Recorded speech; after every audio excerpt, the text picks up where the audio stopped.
Hi అండి, welcome to బావున్ recipes. ఇవాళ recipe అప్పటికప్పుడు చేసుకునే ఉసిరి తొక్కు అండి. ఉసిరి తొక్కు చేయడానికి ఉసిరికాయలు ఇలా చిన్న చిన్న ముక్కలుగా కట్ చేసుకోవాలండి. ఆయిల్ ఇటెక్కిన తర్వాత ఉసిరి ముక్కలు ఇందులో వేసుకోవాలండి. ఇందులోనే కొంచెం పసుపు కూడా యాడ్ చేసుకోవాలండి.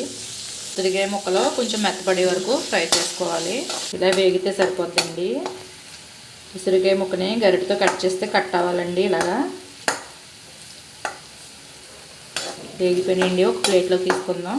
ఇప్పుడు అదే ఆయిల్లో కొంచెం మినపప్పు, కొంచెం ఆవాలు, కొంచెం మెంతులు, పప్పు కలర్ మారిన తర్వాత బాగా పండిన పచ్చిమిర్చి వేసుకోవాలండి. 10 ఎండుమిర్చి వేసుకుని వేయించుకోవాలండి బాగా.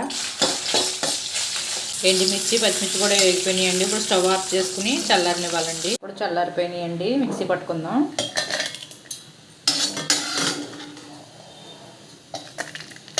6 ఎల్లుల్లిపాయ రెబ్బలండి వేసుకుని మిక్సీ పడదాం. ఇలా నలిగిన తర్వాత ఇప్పుడు ఉసిరికాయ ముక్కలు వేసుకోవాలండి.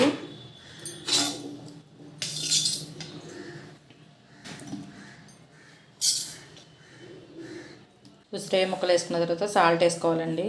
సాల్ట్ కొంచెం ఎక్కువైనా పడుతుందండి. ఇప్పుడు ఇందులో నిమ్మరసం పిండుకోవాలండి.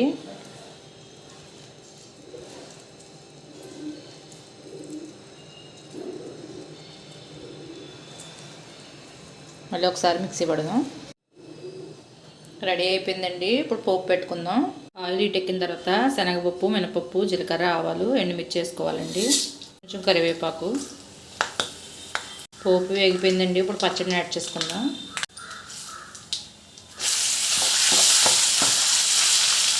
పచ్చడి వేసుకున్న తర్వాత ఒక 5 నిమిషాలు కలుపుకొని స్టవ్ ఆఫ్ చేసుకోవడమేనండి.